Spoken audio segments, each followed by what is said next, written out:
Johnnie Walker Black Label. Voilà ce qu'est devenu la célèbre référence de whisky Johnnie Walker, connu pour sa saveur. Et ce type de boisson, les populations, notamment les amateurs de liqueurs, en consomment tous les jours et vont certainement en prendre abondamment par ces moments où marchés, boutiques et étalages sont achalandés en produits de tout genre. Dans quelques jours, c'est le nouvel an, l'occasion pour certains commerçants, les vendeurs de la mort selon Robin Acrombécy, de mettre sur le marché leur stock de produits invendus, le plus souvent impropres à la consommation. C'est des personnes qui se comportent en sans-foi ni loi parce qu'elles veulent de l'argent à tout prix.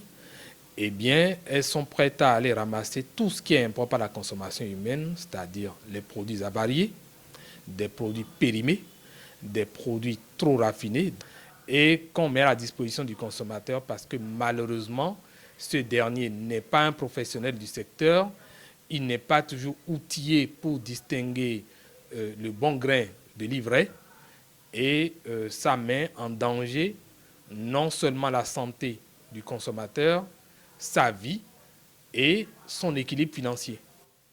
Avec la vie des populations en danger, il faut dire que la situation est préoccupante. L'État, en l'occurrence le ministère du Commerce, mène à chaque fin d'année des actions ponctuelles qui ne portent pas assez selon les associations de défense des droits des consommateurs. Au niveau de la voix des consommateurs, on n'attend pas le mois de décembre pour agir. Nous avons choisi les mois de novembre, décembre, janvier pour combattre les toxines dans les assiettes de nos enfants. Parce que quand on pense que les opérateurs économiques concernés prennent seulement le mois de décembre d'assaut, ce n'est pas souvent le cas.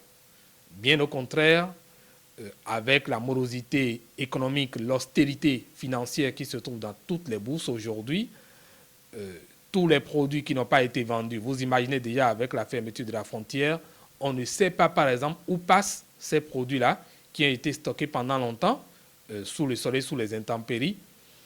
Et donc, on s'est dit, il faut commencer plus tôt. Mais en amont de l'opération Zéro Toxine dans les plats de nos enfants, l'ONG La Voix des consommateurs a cherché à s'assurer de ce que ces produits agroalimentaires mis sur le marché détiennent leur certificat d'enregistrement ou leur autorisation de mise sur le marché. Le constat fait froid dans le dos.